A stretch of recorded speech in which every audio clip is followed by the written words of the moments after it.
ದರ್ಶನ್ ಅವರು ಜೈಲಿನ ಕಸ್ಟಡಿಯಲ್ಲಿದ್ದಾರೆ.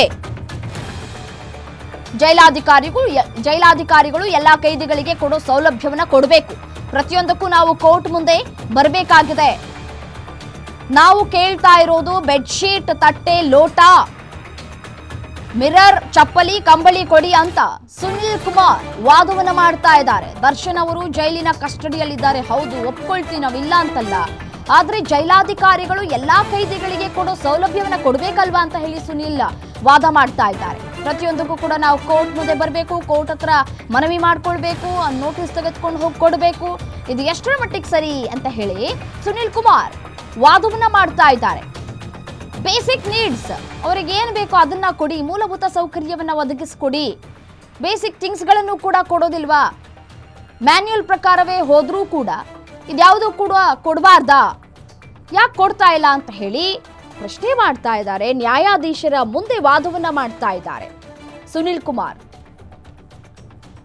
ದರ್ಶನ್ ಅವರು ಜೈಲಿನ ಕಸ್ಟಡಿಯಲ್ಲಿದ್ದಾರೆ. ಹೌದು, ಒಪ್ಕೊಳ್ಳೋಣ. ಜೈಲಿನ ಮ್ಯಾನ್ಯುಯಲ್ ಪ್ರಕಾರ ಏನೆಲ್ಲ ಒದಗಿಸಬೇಕು ಅದನ್ನು ಯಾಕೆ ಒದಗಿಸ್ತಾ ಇಲ್ಲ? ದರ್ಶನ್ಗೆ ಟಾರ್ಚರ್ ಅನ್ನ ಕೊಡ್ತಾ ಇದ್ದಾರಾ ಜೈಲಾಧಿಕಾರಿಗಳು? ಹಾಗಿದ್ರೆ ಈ ರೀತಿಯಾದಂತಹ ಪ್ರಶ್ನೆ ಸಹಜವಾಗಿಯೇ ಮೂಡುತ್ತೆ. ಬೇರೆ ಬೇರೆ ಆರೋಪಿಗಳಿಗೆ ಇಲ್ಲದೆ ಇರುವಂತಹ ಸೌಲಭ್ಯಗಳನ್ನ ದರ್ಶನ್ಗೆ ಯಾಕೆ ಒದಗಿಸಬೇಕು ಅಂತ ಹೇಳಿ ಕೆಲವರು ಹೇಳ್ತಾ ಇದ್ದಾರೆ. ಬಟ್ ಆದ್ರೆ ಮ್ಯಾನ್ಯುಯಲ್ ಪ್ರಕಾರವೇ ಏನು ಕೊಡ್ತಾ ಇಲ್ವಲ್ಲ ದರ್ಶನ್ಗೆ. ದರ್ಶನ್ರನ್ನ ಟಾರ್ಗೆಟ್ ಮಾಡಲಾಗ್ತಾ ಇದೆಯಾ?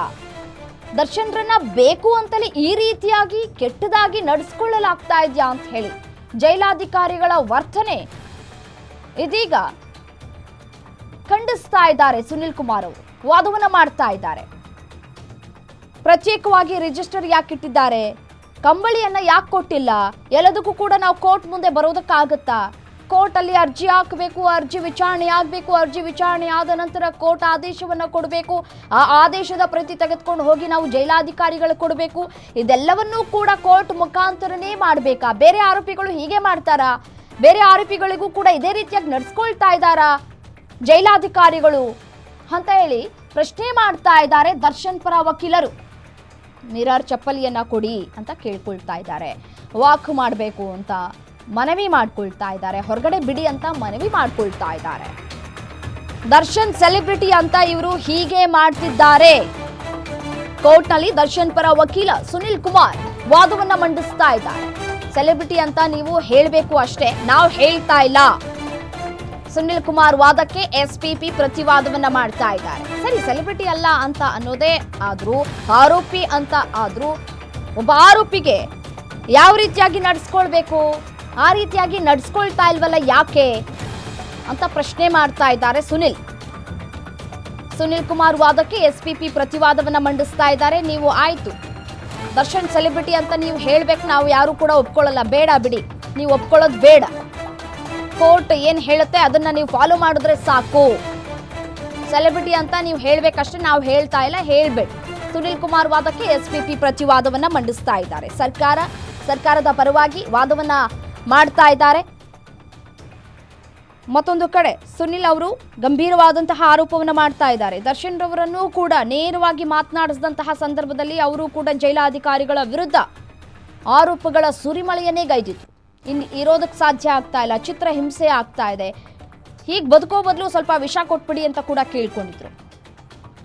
ಅಂತ ಮನುಷ್ಯ, ಗಟ್ಟಿ ಮನುಷ್ಯ, ಬಹಳ ಕಷ್ಟ ಸುಖ ಎಲ್ಲವನ್ನೂ ಕೂಡ ನೋಡ್ಕೊಂಡು ಬಂದಂತಹ ವ್ಯಕ್ತಿ ಈ ರೇಣುಕಾಸ್ವಾಮಿ ಕೊಲೆ ಪ್ರಕರಣದಲ್ಲಿ ಒಳಗಡೆ ಹೋಗಿದ್ದು. ಜೈಲಾಧಿಕಾರಿಗಳು ಈ ರೀತಿಯಾಗಿ ದುರ್ವರ್ತನೆಯನ್ನ ತೋರ್ತಾ ಇದ್ದಾರೆ. ಸುಪ್ರೀಂ ಕೋರ್ಟ್ ಆದೇಶದ ಬೆನ್ನಲ್ಲೇ ಅವರನ್ನ ಈ ರೀತಿಯಾಗಿ ನಡೆಸ್ಕೊಳ್ಳಲಾಗ್ತಾ ಇದೆ, ಟಾರ್ಗೆಟ್ ಮಾಡಲಾಗ್ತಾ ಇದೆ ಅಂತ ಹೇಳಿ ಸುನಿಲ್ ಕುಮಾರ್ ವಾದವನ್ನ ಮಾಡ್ತಾ ಇದ್ದಾರೆ. ಕಂಬಳಿಯನ್ನ ಕೊಟ್ಟಿಲ್ಲ, ಯಾಕೆ ಕಂಬಳಿಯನ್ನ ಕೊಡ್ಲಿಲ್ಲ ದರ್ಶನ್ ಅವರಿಗೆ? ಜೈಲಿನಲ್ಲಿ ಇವರು ಎಷ್ಟೆಷ್ಟು ಹಣ ತೆಗೆದುಕೊಳ್ತಾರೆ ಎಲ್ಲ ಗೊತ್ತಿದೆ. ಕೋರ್ಟ್ನಲ್ಲಿ ಗಂಭೀರ ಆರೋಪವನ್ನು ಮಾಡ್ತಾ ಇದ್ದಾರೆ ಸುನಿಲ್ ಕುಮಾರ್. ಜೈಲಾಧಿಕಾರಿಗಳ ವಿರುದ್ಧ ದರ್ಶನ್ ಪರ ವಕೀಲರು ಆರೋಪವನ್ನ ಮಾಡ್ತಾ ಇದ್ದಾರೆ, ಹಣ ತೆಗೆದುಕೊಳ್ತಾರೆ ಅಂತ ಹೇಳಿ. ಜೈಲಲ್ಲಿ ಇವರು ಯಾವ್ಯಾವುದಕ್ಕೆ ಎಷ್ಟೆಷ್ಟು ಹಣವನ್ನ ತೆಗೆದುಕೊಳ್ತಾರೆ ಗೊತ್ತಾ? ಟೊಮೆಟೊಗೆ ಒಂದು ರೇಟು, ಈರುಳ್ಳಿಗೆ ಒಂದು ರೇಟು ಫಿಕ್ಸ್ ಮಾಡ್ಕೊಂಡ್ಬಿಟ್ಟಿದ್ದಾರೆ. ಸುನಿಲ್ ಕುಮಾರ್ ವಾದಕ್ಕೆ ಮತ್ತೆ ಜಡ್ಜ್ ಗರಂ ಆಗಿದ್ದಾರೆ. ನಿಮ್ಮದು ಏನಿದೆ ಅದನ್ನು ಮಾತ್ರ ಹೇಳಿ ಅಂತ ಹೇಳ್ತಾ ಇದ್ದಾರೆ ಜಡ್ಜ್. ಅದನ್ನು ಬಿಟ್ಟು ಬೇರೆ ಎದ್ರ ಬಗ್ಗೆ ನೀವು ವಾದ ಮಾಡೋದಕ್ಕೆ ಬರಬೇಡಿ ಅಂತ ಹೇಳಿ ಗರಂ ಆಗಿದ್ದಾರೆ ಜಡ್ಜ್. ಜೈಲಿನಲ್ಲಿ ಇವರು ಎಷ್ಟೆಷ್ಟು ಹಣ ತೆಗೆದುಕೊಳ್ತಾರೆ ಎಲ್ಲ ಗೊತ್ತಿದೆ. ಕೋರ್ಟ್ನಲ್ಲಿ ಗಂಭೀರ ಆರೋಪವನ್ನು ಮಾಡಿದ್ದಾರೆ ಸುನೀಲ್ ಕುಮಾರ್ ಅವರು. ನಿಮ್ಮ ವಾದ ಏನಿದೆ ಅದನ್ನ ಮಾತ್ರ ಇಲ್ಲಿ ನಮ್ಮ ಮುಂದೆ ಮಾತನಾಡಿ, ಅದನ್ನ ಹೊರತುಪಡಿಸಿ ಟಾಪಿಕ್ ಅನ್ನ ಡೈವರ್ಟ್ ಮಾಡೋದಕ್ಕೆ ಹೋಗಬೇಡಿ. ಎಷ್ಟು ಹಣ ತೆಗೆದುಕೊಳ್ತಾರೆ, ಹೇಗೆ ತೆಗೆದುಕೊಳ್ತಾರೆ, ಯಾವ್ಯಾವುದಕ್ಕೆ ತೆಗೆದುಕೊಳ್ತಾರೆ ಅದೆಲ್ಲವನ್ನೂ ಹೊರತುಪಡಿಸಿ, ಅದೆಲ್ಲವನ್ನ ಬಿಟ್ಟು ನೀವು ಇಲ್ಲಿ ದರ್ಶನ್ ಪರವಾಗಿ ನೀವೇನು ಮಾತಾಡಬೇಕು, ಅವರ ಮನವಿ ಏನಿದೆ, ಅವ್ರು ಏನು ಕೇಳ್ಕೊಳ್ತಾ ಇದ್ದಾರೆ ಅದನ್ನು ಮಾತ್ರ ನೀವು ಮಾತನಾಡಿ ಅಂತ ಹೇಳಿ ಜಡ್ಜ್ ಖಾರವಾಗಿಯೇ ಪ್ರತಿಕ್ರಿಯೆಯನ್ನು ಕೊಟ್ಟಿದ್ದಾರೆ. ಅದೆಲ್ಲ ಬೇಡ ನಿಮಗೆ, ಅದನ್ನೆಲ್ಲ ಬಿಟ್ಬಿಡಿ, ನೀವೇನು ಇದೀಗ ವಾದವನ್ನ ಮಾಡಬೇಕು ಆ ವಿಚಾರಕ್ಕೆ ಸಂಬಂಧಪಟ್ಟಂತೆ ವಾದ ಮಾಡಿ. ಜೈಲಾಧಿಕಾರಿಗಳ ವಿರುದ್ಧ ನೀವು ಏನೇ ಆರೋಪ ಮಾಡೋದಾದ್ರೂ ದರ್ಶನ್ ಪರವಾಗಿ ಮಾತನಾಡಬೇಕು ನೀವು ಅಂತ ಹೇಳಿ ಜಡ್ಜ್ ಗರಂ ಆಗಿದ್ದಾರೆ.